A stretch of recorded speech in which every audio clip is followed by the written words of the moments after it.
Bismillahirrahmanirrahim. Assalamualaikum warahmatullahi wabarakatuh. Selamat bertemu kembali dalam pembelajaran prakarya dan kewirausahaan. Ibu harap kalian semua dalam keadaan tetap sehat, tetap semangat, meskipun kita masih melaksanakan pembelajaran jarak jauh, belum melaksanakan lagi pembelajaran tatap muka. Pembuatan video ini sebetulnya sebagai upaya ibu untuk membantu menambah pemahaman kalian mengenai materi prakarya. Pembahasan kita kali ini akan masuk mengenai HPP atau harga pokok produk mengenai makanan khas daerah. Marilah kita simak pembahasannya dari awal sampai akhir supaya tidak terjadi miskonsepsi.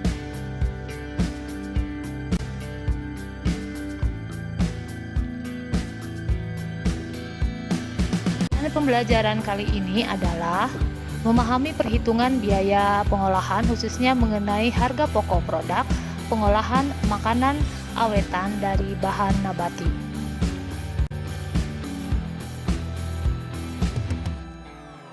Apa itu HPP? HPP merupakan kepanjangan dari harga pokok produk. Pengertian HPP itu sendiri adalah keseluruhan total biaya atau beban yang dikeluarkan oleh produsen secara langsung sehingga menghasilkan barang yang dapat dijual atau dapat dipergunakan. Ibu ulangi, keseluruhan total biaya atau beban yang dikeluarkan secara langsung sehingga menghasilkan barang yang dapat dijual atau dipergunakan.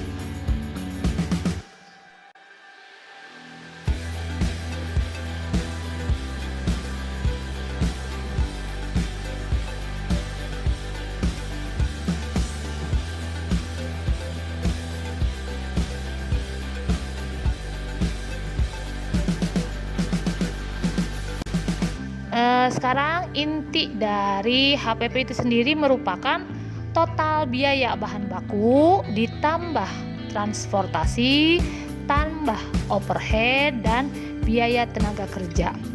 Seperti apa masing-masingnya kita bahas pada slide berikutnya.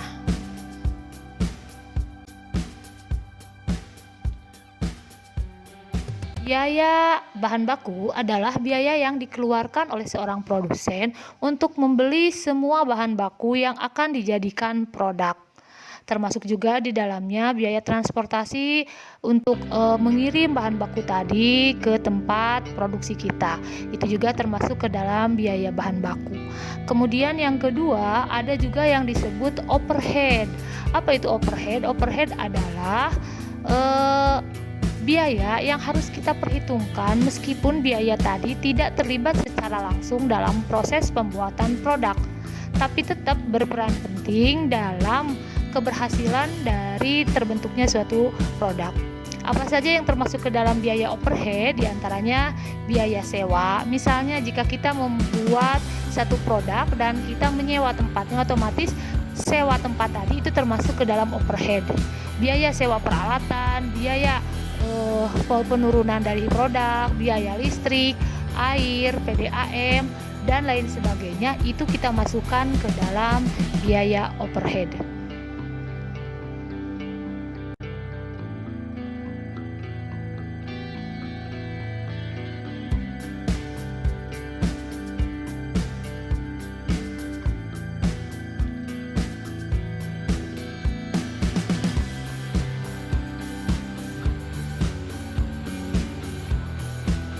Sekarang kita lanjutkan apa sih sebenarnya perbedaan utama dari HPP dan harga jual produk.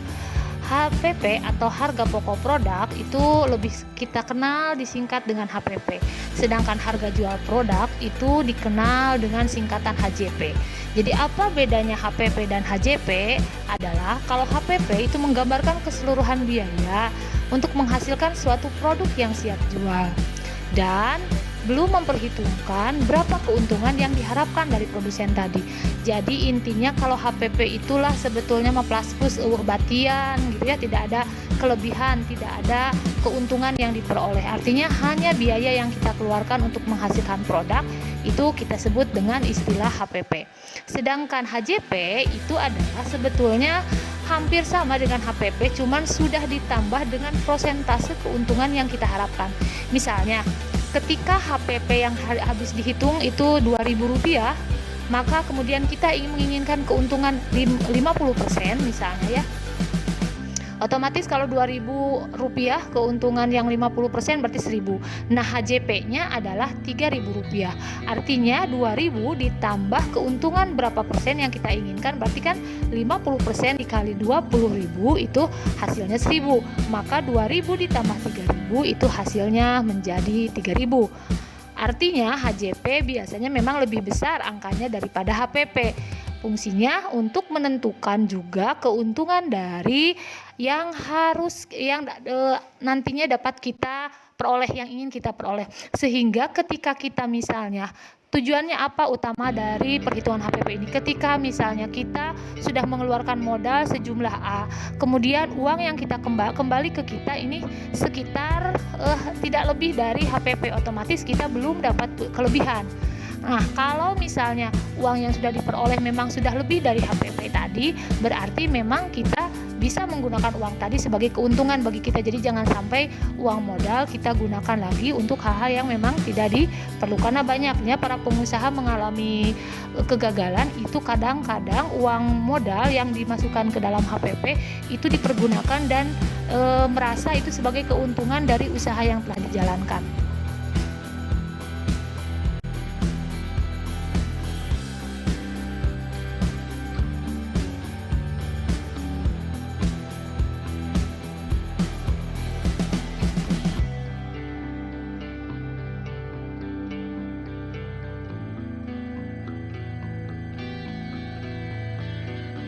Apa sih sebetulnya tujuan utama penentuan HPP atau harga pokok produk? Ada 3 manfaat atau 3 tujuan yang bisa diperoleh. 1, bagi perusahaan, bagi investor yang menanamkan saham, serta bagi pengecer. Yang pertama bagi perusahaan, bisa mengukur atau menganalisa efektivitas dan efisiensi dari penggunaan biaya, baik itu biaya bahan baku ataupun biaya tenaga kerja. Yang kedua, untuk investor khususnya bisa menghitung nilai margin keuntungan yang diinginkan. Jadi kalau sudah ada HPP kan kita bisa menentukan keuntungannya saya mau 50%. Jadi misalnya kalau hari ini kita dapat keuntungan 300.000 misalnya. Kemudian itu 300.000 itu kita sudah memasukkan ke dalam HJP-nya keuntungan 50%. Maka berapa uang yang kita bisa ambil dari penghasilan hari ini itu sebetulnya bisa dihitung dari ketika kita sudah menghitung HPP-nya. Yang selanjutnya bisa juga manfaat ini kita rasakan bagi retailer atau bagi pengecer. Karena bagi pengecer juga ketika berapa ini HPP-nya? Ini HPP-nya 2.500. Ibu bisa jual jadi 3.000 misalnya per buah produk. Berarti si para pengecer itu bisa menghitung berapa keuntungan yang ia peroleh dari penjualan dari produk tadi. Biasanya sistem ini disebut sebagai sistem konsinyasi. Artinya kita nitip di seorang pedagang barang kita dan keuntungannya itu sudah ditentukan. Jadi si pengecer itu sudah bisa menghitung, mengkalkulasikan berapa keuntungan yang diperoleh dari penjualan suatu produk.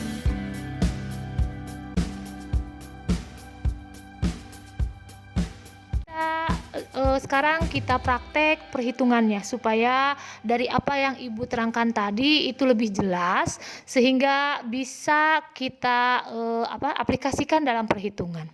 Misalnya ada contoh soal seperti ini. Jika PT XYZ adalah perusahaan yang bergerak di bidang manufaktur pembuatan spare part kendaraan misalnya ya. Untuk proses produksi spare part di bulan Juni membeli persediaan bahan baku sebesar 750 juta, biaya pengiriman 10 juta. Selama proses produksi terdapat biaya pemeliharaan dan bahan bakar mesin sebesar 9 juta, biaya tenaga kerja sebesar 50 juta, biaya sewa pabrik, biaya overhead lain sebesar 34 juta. Jika spare part yang dihasilkan sebanyak 50.000 buah, berapakah harga pokok produk dari spare part PT XYZ? Nah, dari soal itu silahkan nanti kalian tulis apa yang diketahui, kemudian apa yang ditanya, dan apa yang bisa kita jawab dari soal tadi.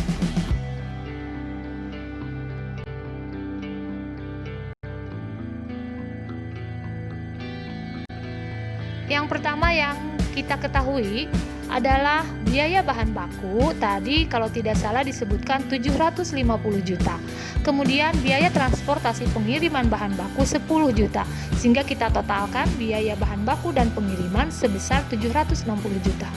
Yang kedua, biaya perawatan mesin itu sebesar 9 juta. Kita tuliskan 9 juta. Kemudian biaya tenaga kerja 50 juta dan biaya overhead, sewa, pabrik dan lain-lain, air, kemudian juga PDAM, kemudian juga berbagai kebutuhan yang memang diperlukan gitu ya, itu sebesar 34 juta misalnya. Total biaya yang dikeluarkan itu sebesar 853 juta rupiah. Sehingga kita bisa menghitung HPP dari per unit itu adalah gimana cara jika dihasilkan spare partnya 50.000 buah, maka kita bagi saja 853 juta dibagi 50.000 buah spare part yang dihasilkan, sehingga HPP per unit itu 17.060 rupiah per spare part. Nah, itu teh baru HPP yang kita hitung. Artinya harga pokok produk kita belum punya keuntungan sepeser pun. Tapi semua biaya yang kita keluarkan sudah kita hitung. Nah, sekarang bagaimana kalau kita menginginkan keuntungannya dengan margin 40%? Maka kita tinggal kalikan saja 17.060 rupiah kalikan 40% sebesar 6.824 rupiah. Total dijumlahkan antara HPP ditambah jumlah keuntungan yang kita inginkan 40%, maka jumlah totalnya adalah 23.884 rupiah, atau bisa kita bulatkan 24.000. Jadi HJP atau harga jual spare part itu adalah 24.000.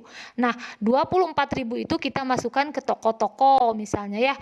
Oleh si toko-toko dijual lagi jadi 30.000 misalnya ya. Jadi si toko dapat keuntungan misalnya 6.000 ya, dari harga pokok dari kita harga jualnya 24. Si toko ngambil keuntungan 6.000 per buah spare part misalnya ya. Sehingga kita biasa membeli spare part tersebut dengan harga 30.000 di pasaran. Nah, harga 30.000 di pasaran itu sebetulnya sudah termasuk keuntungan bagi penjual dan keuntungan bagi produsen. Jelas ya perhitungan bagaimana perbedaan antara HPP dan HJP.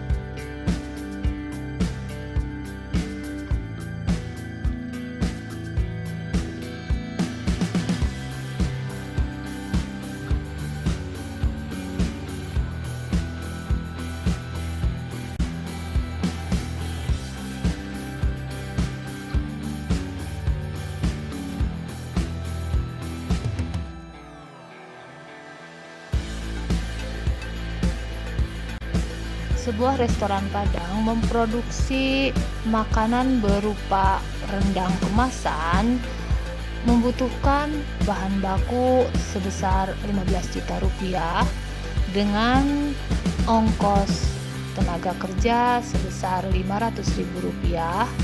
Kemudian membutuhkan juga biaya promosi sebesar 260.000 rupiah dan transportasi sebesar 350.000 rupiah. Kemudian membutuhkan air dan listrik sebesar 235.000 rupiah, sewa tempat sebesar 1 juta rupiah. Berapakah harga pokok produk dan harga jual produk jika dihasilkan 900 buah rendang kemasan yang keuntungan diinginkan sebesar 35%. Hitunglah harga HPP dan HJP-nya.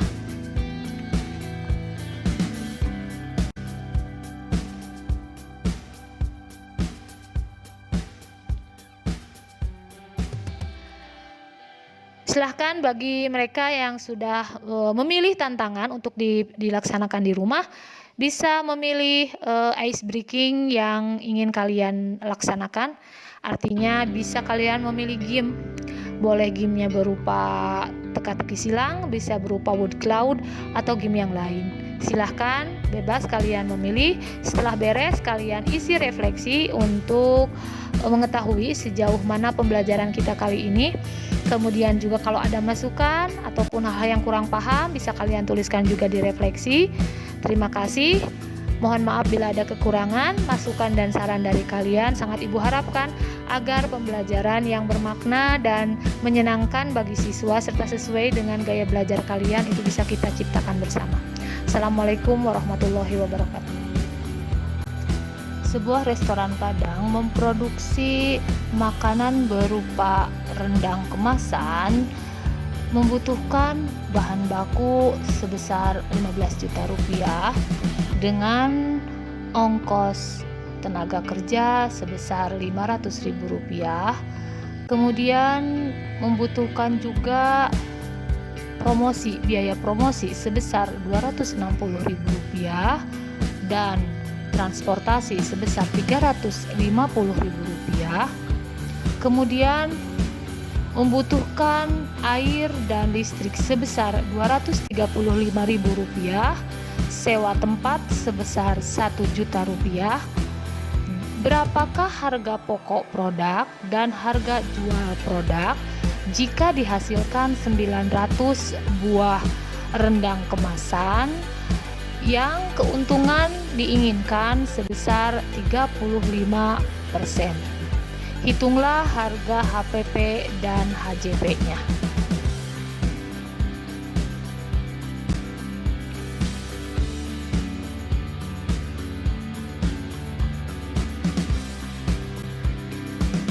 Silahkan bagi mereka yang sudah memilih tantangan untuk dilaksanakan di rumah, bisa memilih ice breaking yang ingin kalian laksanakan. Artinya bisa kalian memilih game. Boleh gamenya berupa teka-teki silang, bisa berupa wood cloud, atau game yang lain. Silahkan, bebas kalian memilih. Setelah beres, kalian isi refleksi untuk mengetahui sejauh mana pembelajaran kita kali ini. Kemudian juga kalau ada masukan ataupun hal-hal yang kurang paham, bisa kalian tuliskan juga di refleksi. Terima kasih. Mohon maaf bila ada kekurangan, masukan dan saran dari kalian sangat Ibu harapkan agar pembelajaran yang bermakna dan menyenangkan bagi siswa serta sesuai dengan gaya belajar kalian itu bisa kita ciptakan bersama. Assalamualaikum warahmatullahi wabarakatuh. Sebuah restoran Padang memproduksi makanan berupa rendang kemasan membutuhkan bahan baku sebesar 15 juta rupiah dengan ongkos tenaga kerja sebesar 500 ribu rupiah. Kemudian membutuhkan juga biaya promosi sebesar 260 ribu rupiah dan transportasi sebesar 350 ribu rupiah. Kemudian membutuhkan air dan listrik sebesar 235 ribu rupiah, sewa tempat sebesar 1 juta rupiah. Berapakah harga pokok produk dan harga jual produk jika dihasilkan 900 buah rendang kemasan yang keuntungan diinginkan sebesar 35%. Hitunglah harga HPP dan HJP-nya.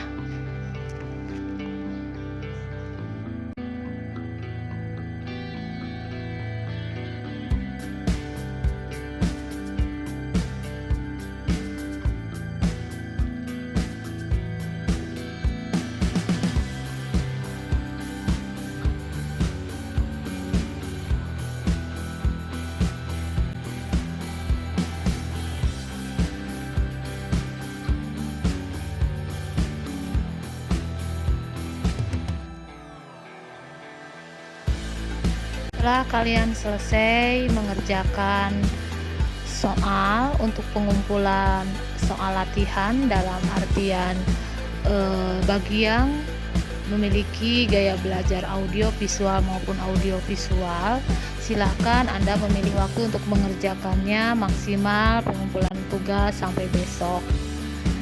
Untuk sekarang Anda juga kalau yang sudah menghitung bisa langsung mengisi berapa nilai HPP dan HJP pada lembar form jawaban dari latihan soal yang ada di papan tulis.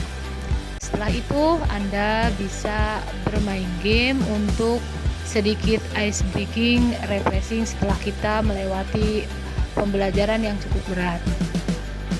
Mudah-mudahan ada manfaat yang bisa diambil dari pembelajaran ini. Mohon maaf bila ada kekurangan. Silakan kalian isi refleksi dari pembelajaran kita kali ini. Pilihlah emoji menyenangkan, sedih, bingung, ataupun kurang paham kalau memang pembelajaran yang dirasakan oleh kalian seperti itu. Tuliskan juga hal-hal yang belum dipahami, serta saran dan masukan untuk perbaikan pembelajaran berikutnya. Terima kasih. Assalamualaikum warahmatullahi wabarakatuh.